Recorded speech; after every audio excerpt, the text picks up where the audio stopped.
Ακούς. Νόμιζαν πως θα σπάσω, μα κάθε χτύπημα με έμαθε να στέκομαι.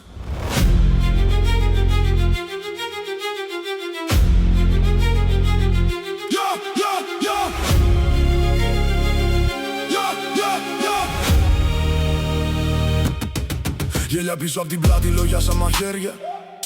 Κάθε μέρα μια μάχη μέσα στα ίδια μέρη. Με δείχναν με το δάχτυλο, με λέγαν δεν μπορείς, μα δεν ξέραν τη φωτιά κρύβω μες στην ψυχή. Έπεσα κάτω, το παραδέχομαι, νύχτες που μόνος μου πάλευα κενόμενο.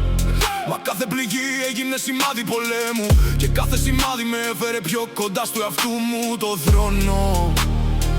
Όσο με σπρώνα στο σκοτάδι, τόσο άναβε η φλόγα. Όσο μου λέγαν δεν αξίζεις, τόσο μεγάλωνε η πора. Δεν με γκρεμίσαν, με κάνανε πιο δυνατό.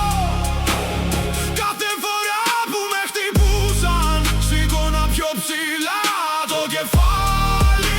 Εγώ δεν με λυγίσαν, δεν έσβησαν το φως. Όσο bullying κι αν έφαγα, βγήκα πιο δυνατός. Τώρα κοιτάω πίσω και δεν φοβάμαι, γιατί ξέρω πως επέζησα, από όσα θυμάμαι. Οι λέξεις τους βαρύδια μα έσπασαν στο δρόμο, κι εγώ περπάτησα μπροστά χωρίς να σκύβω όμο. Δεν είναι ντροπή να μιλήσεις, δεν είναι αδυναμία να ζητήσεις βοήθεια. Η δύναμη δεν είναι να τα κρύβεις, είναι να φωνάξεις την αλήθεια.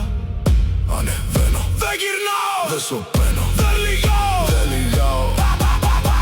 Τα καθούλη και μια απόδειξη, κάθε πτώση και μια νίκη. Κάθε δεν μπορείς που άκουσα έγινε δύναμη και λύση. Δεν με γκρεμίσαν, με κάνανε πιο δυνατό. Κι όσο με χτυπούσαν, τόσο έβρισκα το δρόμο μου εγώ. Δεν με λυγίσαν, δεν έσβησαν το φως. Όσο πολύ κι αν έφαγα, βγήκα πιο δυνατός. Κι αν περνάς το ίδιο τώρα, κράτα αυτό στο μυαλό. Είναι στο χέρι σου να μιλήσεις, είναι στο χέρι σου να το πεις, είναι στο χέρι σου να ζητήσεις βοήθεια. Γιατί η σιωπή σε φυλακίζει,